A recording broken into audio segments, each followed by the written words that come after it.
रात के चमकते आसमान में जब हम सर उठाकर देखते हैं तो हमें अपने सोलर सिस्टम के कुछ ग्रह और ब्रह्मांड के लाखों सितारे दिखाई देते हैं। इन सब में एक एक सितारा हमारी पृथ्वी से लाखों गुना बड़ा है और इन सब के बीच की दूरी हजारों प्रकाश वर्ष है। लेकिन फिर भी ये लाखों सितारे हमारे इस छोटे से आसमान में हम देख पा रहे हैं। कितना अद्भुत है हमारा ये ब्रह्मांड। अंतरिक्ष की यह सुंदरता हमें हमारी सारी चिंताओं, परेशानियों, दुख दर्द को एक बार के लिए भुला देती है। अगर इसी अंतरिक्ष को और गहराई से हम जानेंगे तो ये हमारे दिमाग को शांत कर देगा। हमें इसे जानना चाहिए। तो चलिए आज सभी चिंताओं को छोड़कर, सब कुछ भूलकर सिर्फ कुछ समय दीजिए इस अंतरिक्ष की सैर करने को, क्योंकि ऐसा मौका दोबारा कभी नहीं मिलेगा। चलिए चलते हैं हमारे अंतरिक्ष के सफर पर। हमारी अंतरिक्ष यात्रा शुरू होती है हमारे अपने प्यारे ग्रह पृथ्वी से। हम अपनी पृथ्वी से 90 किलोमीटर ऊपर आ चुके हैं, अपनी सभी चिंताओं को छोड़कर। कितनी प्यारी है हमारी धरती, और ये है हमारा चांद। इसकी सतह पर बने हजारों क्रेटर्स इस बात के गवाह है कि लाखों वर्ष पहले करोड़ों एस्टेरॉइड्स की वर्षा यहाँ हुई होगी। चांद से कुछ ऐसी दिखाई देती है हमारी पृथ्वी। चांद की इस वीरान भूमि पर कहीं कोई जीवन दिखाई नहीं देता है। और ये है नील आर्मस्ट्रांग के पहले फुटप्रिंट्स, जो आज भी चांद की सतह पर मौजूद हैं और करोड़ों सालों तक रहेंगे। चलिए अब हम चलते हैं किसी और ग्रह पर। पृथ्वी से 125 मिलियन किलोमीटर दूर ये है वीनस। ये हमारे ग्रह पृथ्वी की बहन है। इसे हम पृथ्वी से नंगी आंखों से देख सकते हैं। पूरब में ये नए दिन का स्वागत करती है तो पश्चिम को रात में अलविदा कहती है। ये आकार और गुरुत्वाकर्षण बल में पृथ्वी के बराबर है, लेकिन अंदर झांकने पर यह किसी नर्क से कम नहीं है। इसके एटमॉस्फेयर में सल्फ्यूरिक एसिड से बने बादल हैं और यहाँ CO2 की मात्रा काफी अधिक है। वीनस का ये एटमॉस्फेयर इसे काफी गर्म रखता है। सूर्य से बुध की अपेक्षा दूर होते हुए भी यह बुध से काफी गर्म है। यहाँ सरफेस टेम्परेचर 900 डिग्री है। जीवन की कल्पना तो यहाँ संभव ही नहीं। यहाँ पर एक दिन यहाँ के 1 साल से बड़ा होता है। अब हम इस वातावरण में अधिक देर तक नहीं रह सकते। चलते हैं हमारे अगले पड़ाव पर। ये है हमारा सूर्य। इसकी चमक में छुपा है हमारा अगला पड़ाव, मरकरी यानी बुध। सूर्य के पास होते हुए भी यहाँ दिन और रात के तापमान में जमीन आसमान का अंतर है। रात में -275 डिग्रीज तो दिन में 800 डिग्री। बुध ग्रह की कोर हमारे चांद जितनी बड़ी है, जो कि आयरन से बनी है, और इसकी ऊपरी परत पथरीली है। इसे हम एक लोहे का गोला कह सकते हैं। और ये है हमारा दिव्य सूर्य। इसी पर सभी ग्रह टिके हैं और टिका है हमारी पृथ्वी पर जीवन। यही किसी घोड़े की तरह अपने रथ में सभी ग्रहों को घुमाता है। इसकी 7 रश्मियों का प्रकाश हमें जीवन देता है। ये इतना विशाल है कि इसमें हमारी पृथ्वी जितनी 13 लाख पृथ्वी समा सकती है। इसकी सरफेस का तापमान 6000 डिग्री सेल्सियस है। सूर्य हर सेकंड लाखों टन पदार्थ को एनर्जी में बदल रहा है। यहाँ पर इलेक्ट्रिकल और मैग्नेटिक फोर्सेस से ऐसे दैत्याकार मोल्टन गैस लूप बनते हैं जो इतने ऊपर तक उड़ते हैं कि इनमें कई धरती समा सकती है, और ये हजारों ज्वालामुखियों से भी अधिक ऊर्जावान है। ये लूप जहाँ से उड़ते हैं उसे सन स्पॉट कहा जाता है। सूर्य पर होते हुए भी ये दिखाई देने में ब्लैक है, क्योंकि इसके आसपास की लेयर से इनका टेम्परेचर कम है। बाहर से इतना विचित्र सूर्य अंदर से और भयानक और विचित्र होगा। सूर्य के अंदर की दुनिया को हम कभी और देखेंगे। फिलहाल हमें चलना चाहिए वहाँ जहाँ हमारा भविष्य हमारा इंतजार कर रहा है, द रेड प्लैनेट मार्स, जहाँ हम भविष्य में अपनी कॉलोनी बसाएंगे। मार्स हमारी एकमात्र आशा है भविष्य की, क्योंकि सिर्फ यही एक ग्रह है जहाँ हम अपनी पहली बस्ती बसा सकते हैं। यहाँ का एटमॉस्फेयर पृथ्वी की अपेक्षा पतला है और ओजोन गैस के अभाव में यहाँ रेडिएशन से बचना संभव नहीं है। अब तक यहाँ जीवन का कोई नामो निशान हमें नहीं मिला है। हो सकता है यहाँ का जीवन लुप्त हो गया हो, जिस तरह पृथ्वी पर कई बार हो चुका है। ये है ओलंपस, मंगल का सबसे बड़ा पहाड़, जो कि पृथ्वी पर माउंट एवरेस्ट से भी 3 गुना बड़ा है। मंगल की ये घाटियां बयान करती है कि कभी यहाँ पर पानी बहा करता होगा, और अगर पानी था तो जीवन भी रहा होगा। लेकिन आखिर जीवन था तो जीवन गया कहाँ? हो सकता है कि जीवन ने यहीं से पृथ्वी पर छलांग मारी हो। यह तो भविष्य ही बताएगा। अब हमें मंगल को अलविदा कहना चाहिए। मंगल से दूर चलते वक्त अब हमारी यात्रा थोड़ी मुश्किल हो सकती है, क्योंकि हमें गुजरना होगा लाखों आवारा घूमते एस्टेरॉइड्स के समुद्र से। ये एक एस्टेरॉइड बेल्ट है जो मंगल और बृहस्पति के बीच है। ये सभी एस्टेरॉइड वो बदकिस्मत चट्टानों के टुकड़े हैं जो एक ग्रह में तब्दील नहीं हो पाए, और सोलर सिस्टम के बनने से लेकर अब तक ये आवारा चट्टानों के टुकड़े किसी न किसी को अपना शिकार बना ही लेते हैं। खैर, अब हम आसानी से इन्हें पार कर चुके हैं और पहुंच चुके हैं पृथ्वी के रक्षक गुरु ग्रह पर। सोलर सिस्टम के निर्माण से लेकर अब तक इसने हजारों बार पृथ्वी को बचाया है। गैस का ये गुब्बार इतना विशाल है कि हमारी जैसी 1000 पृथ्वी को ये अपने अंदर शरण दे सकता है। ये देखिए, द ग्रेट रेड स्पॉट। ये एक तूफान है जो पृथ्वी से 3 गुना बड़ा है और पिछले 300 सालों से लगातार यहाँ उत्पात मचा रहा है। ऐसे कई तूफान जुपिटर में चलते रहते हैं। यहाँ की बिजली का एक स्पार्क 10,000 वोल्ट्स के बराबर हैं। ऐसे बिजली के झटके यहाँ पर चलते ही रहते हैं। इसके अंदर जाना खतरे से खाली नहीं होगा। हमें इसके पास एक पड़ाव ढूंढना चाहिए। ये है जुपिटर का सबसे नजदीक चंद्रमा आयु। इस चंद्र के मोल्टन वोल्केनो लावा उगल रहे हैं। यहाँ से हमें एक दूसरी आशा की किरण दिखाई दे रही है, जहाँ जीवन की संभावना भी हो सकती है। यह है जुपिटर का दूसरा चंद्रमा यूरोपा। इसकी सतह पूरी तरह से बर्फ से ढकी है। संभव है कि इस बर्फ के नीचे पानी हो और वहाँ जीवन पनप रहा हो। इसे जानने के लिए हमें यहाँ कोई स्पेस मिशन भेजना होगा, लेकिन इसके पड़ोसी ग्रह पर इंसान का एक दूत पहुंच चुका है। नासा का कैसिनी स्पेस प्रोब जो चक्कर लगा रहा है एक रिंग प्लैनेट शनि के। शनि जिसे हमने पृथ्वी से कई बार निहारा है। शनि ग्रह काफी बड़ा होते हुए भी इतना हल्का है कि यह पानी में तैर सकता है। इसकी रिंग्स इतनी बड़ी है कि पृथ्वी से चांद तक की दूरी तक समा सकती है।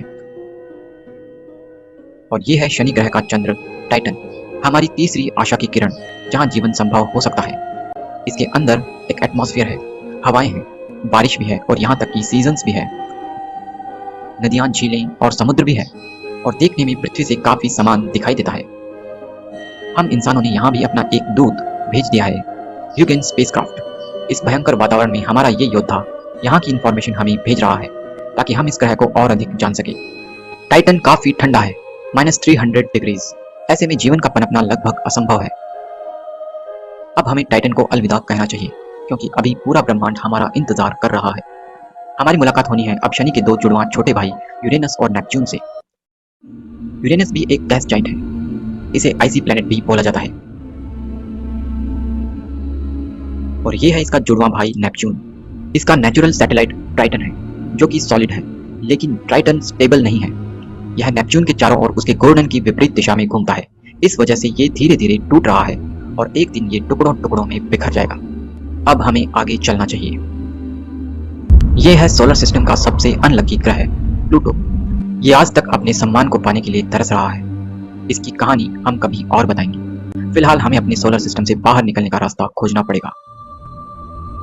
ये रहा हमारा साथी वोयाजर 1 स्पेस प्रोब, जो कि एक बुलेट से 20 गुना तेज गति से मूव कर रहा है। इस पर लगी एक गोल्ड प्लेट एक सीक्रेट कोड है, हम इंसानों द्वारा भेजा गया कोड, ताकि ब्रह्मांड में बसी कोई इंटेलिजेंट स्पीसीज उसे समझकर ब्रह्मांड में हमारा एड्रेस जान सके। हो सकता है ऐसा करके हमने कोई खतरा मोल ले लिया हो, लेकिन खतरे तो अभी आगे और भी है, जिनके सफर पर हमें चलना है। हमें अब अपनी स्पीड बढ़ानी होगी। हमारे सोलर सिस्टम से बाहर हम दूसरे सोलर सिस्टम अल्फा सेंचुरी में पहुंच चुके हैं, जहां एक नहीं बल्कि 3 सितारे एक दूसरे का चक्कर लगा रहे हैं। हम अपने घर से ट्रिलियन माइल्स दूर आ चुके हैं और हमें अब आगे लाखों करोड़ों मील दूर जाना होगा, पृथ्वी से 20 प्रकाश वर्ष दूर। यह है एक स्टार ग्लीस 581। इसकी आयु हमारे सूर्य के बराबर है और इसके पास का यह ग्रह बिल्कुल उतनी ही दूरी पर है जिससे यहाँ पानी बॉयल ना हो। यह हमारी पृथ्वी के जैसा हो सकता है। संभव है कि यहाँ जीवन हो। और इससे आगे पृथ्वी से 92 प्रकाश वर्ष दूर यह है ट्विन स्टार ऑफ एल्गोल। यह रात के आसमान में दिखाई देता है। प्राचीन लोग इसे डेमन स्टार कहते थे। ये दोनों स्टार एक दूसरे को ऑर्बिट करते हैं और एक दूसरे को लगातार निगल रहे हैं। यह है ओरियन मॉलिक्यूलर क्लाउड, पृथ्वी से 1300 प्रकाश वर्ष दूर एक गैस और धूल का बादल जो हजारों प्रकाश वर्ष में फैला है और इसमें जन्म हो रहा है नए सितारों का। हजारों सितारे इसमें जन्म ले रहे हैं। अब हम आगे चलते हैं। दूर कहीं अंतरिक्ष में ब्रह्मांड में ये रंग किसने बिखेरे हैं?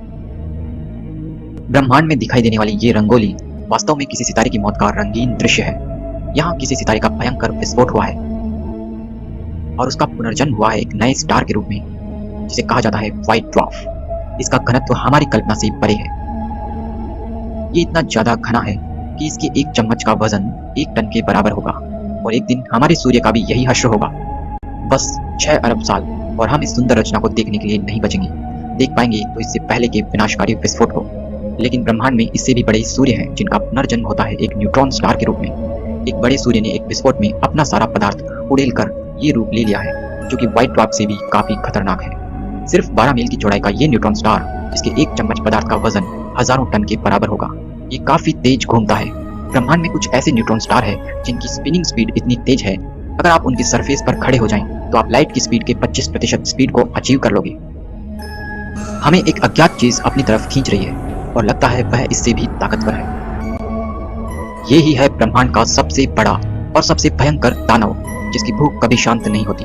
जिसके अंदर जाने वाली कोई चीज आज तक कभी वापस न लौट पाई है न लौट पाएगी, जो पूरे ब्रह्मांड को भी निगल सकता है। प्रकाश भी इससे वापस नहीं लौट सकता। इसके अंदर आखिर क्या है, ये शायद हमेशा एक रहस्य ही रहेगा। इसके सामने अधिक देर तक रहना हमारे लिए ठीक नहीं होगा। ब्रह्मांड में इन हजारों दैत्यों को अपने अंदर किसने समाया हुआ है? ये है हमारी अपनी आकाश गंगा मिल्की वे, जिसने इन सभी विचित्र ग्रहों, उपग्रहों, उल्काओं और सूर्यों को अपने अंदर धारण किया है। इसमें 10 खरब तारे मौजूद है। 1 करोड़ से ज्यादा ब्लैक होल्स इसमें मौजूद है। ये इतनी विशाल है कि एक छोर से दूसरे छोर तक जाने में भी प्रकाश को 1 लाख साल लगेंगे। इतनी विशाल आकाशगंगा में हमारा घर पृथ्वी इसके किनारे पर है, जो इसकी विशालता के सामने सागर में एक बूंद भी नहीं है। अगर हमारा सोलर सिस्टम खत्म भी हो जाए तो इस विशाल समुद्र को क्या फर्क पड़ेगा? और क्या फर्क पड़ेगा एक समुद्र पर जब दूसरा समुद्र ही उसमें गिरने आ रहा हो? हाँ, और वो समुद्र है हमारी पड़ोसी आकाशगंगा एंड्रोमेडा, जो हमारी आकाशगंगा से टकराने आ रही है आने वाली 6 अरब साल बाद। लेकिन हमें घबराने की जरूरत नहीं है, क्योंकि तब हम भी नहीं रहेंगे। इस अनंत ब्रह्मांड में ऐसे हजारों आकाशगंगाओं के सागर हैं, जो इस ब्रह्मांड के सामने एक बूंद भी नहीं है। लेकिन ये सारे सागर जिस महासागर में तैर रहे हैं, वो हमारा ब्रह्मांड है, और ब्रह्मांड हमारा इंतजार कर रहा है। लेकिन ब्रह्मांड से पहले हमें ब्रह्मांड के दिमाग को देखना होगा। गैलेक्सीज और क्लस्टर्स का बिछा हुआ ये जाल देखने में बिल्कुल हमारे दिमाग के न्यूरॉन्स से मेल खाता है। लगता है यही हमारे ब्रह्मांड का दिमाग है, जिसे हम अपनी कॉस्मिक नजरों से देख पा रहे हैं। और ये है हमारा ब्रह्मांड, जिसमें लाखों गैलेक्सीज के समुद्र तैर रहे हैं। इसके आगे क्या है? क्या यह ब्रह्मांड भी किसी महासमुद्र का हिस्सा है? ये कोई नहीं जानता, और शायद जान भी नहीं सकता। हम ब्रह्मांड में काफी दूर आ चुके हैं। अब हमें अपने घर चलना चाहिए।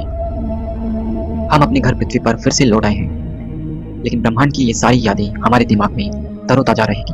और ब्रह्मांड का ये सफर खत्म नहीं हुआ है, क्योंकि आपने तो ब्रह्मांड को जान लिया है, लेकिन अपने दोस्तों और फैमिली के साथ इस वीडियो को शेयर जरूर करें, ताकि वो भी इस ब्रह्मांड की सैर कर सकें। तो फ्रेंड्स, ब्रह्मांड को अलविदा कहने के बाद में आप सबसे भी अलविदा। आज के लिए बस इतना ही। मैं मिलता हूँ आपसे किसी अगले वीडियो में। तब तक के लिए बाय।